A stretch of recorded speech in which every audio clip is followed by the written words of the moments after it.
A dean at a Tennessee university was recently terminated from their position following a controversial social media post. The post, which stated zero sympathy in response to the shooting death of a conservative commentator, quickly went viral and drew condemnation from a wide range of individuals, including students, alumni, and political figures.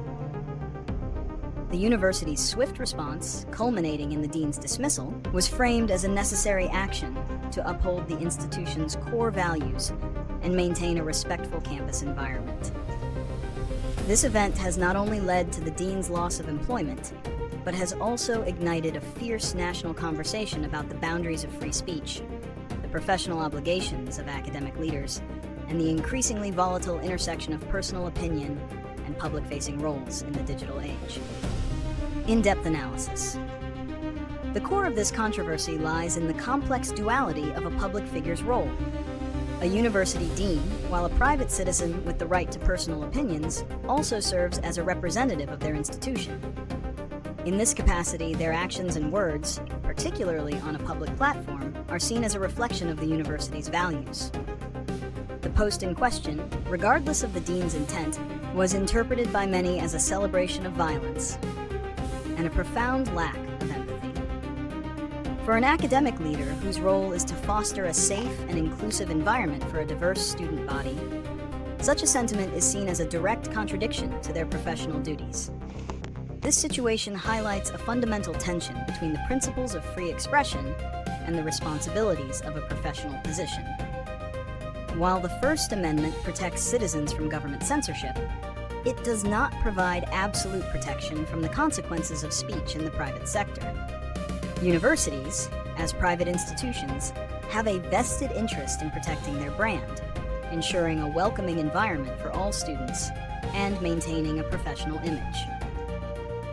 The dean's post created a reputational risk and could have been perceived as hostile to students with conservative viewpoints, thereby undermining the university's mission to be a space for open and respectful dialogue. The university likely concluded that the dean's actions created an untenable situation that compromised their ability to lead effectively. Reasons and consequences. The immediate reason for the dean's termination was the public outrage and the perception that the post violated the university's code of conduct. This code often includes clauses related to professional behavior, respect for others, and conduct that does not bring the institution into disrepute. The consequences of this action are multifaceted. On an individual level, the dean has lost their job and their professional reputation has been severely damaged. On an institutional level, the university's decision, while likely intended to restore order and signal its commitment to specific values, has been met with mixed reactions. Supporters argue it was a necessary and principled stand against hate speech, while critics decry it as a capitulation to cancel culture and a dangerous precedent for academic freedom. Beyond the immediate fallout, this incident has wider-reaching consequences.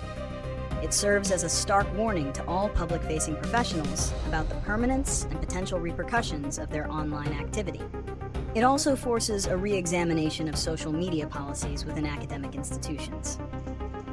The controversy has been amplified by the current political climate, further polarizing an already divided public and making it difficult to have a nuanced conversation about empathy, political discourse, and professionalism. Predictions and solutions. Looking forward, this event will likely lead to two significant developments. First, we can anticipate that more universities will review and strengthen their social media policies for faculty and staff. These policies will likely become more explicit in defining what constitutes a violation, particularly for those in leadership roles. Second, there may be a growing demand for universities to offer professional development training on digital citizenship and media literacy, aimed at helping employees navigate the complexities of public expression in the modern era. The solution to this issue is not to simply silence controversial opinions, but to proactively address the underlying causes of such conflict. Universities could benefit from creating clear, transparent guidelines that are communicated to all employees upon hiring. These guidelines should balance the principles of academic freedom with the institutional responsibility to maintain a respectful and safe community. Furthermore, fostering a campus culture where difficult conversations are conducted in person and with civility, rather than through inflammatory online posts, could help de-escalate tensions before they reach a crisis point.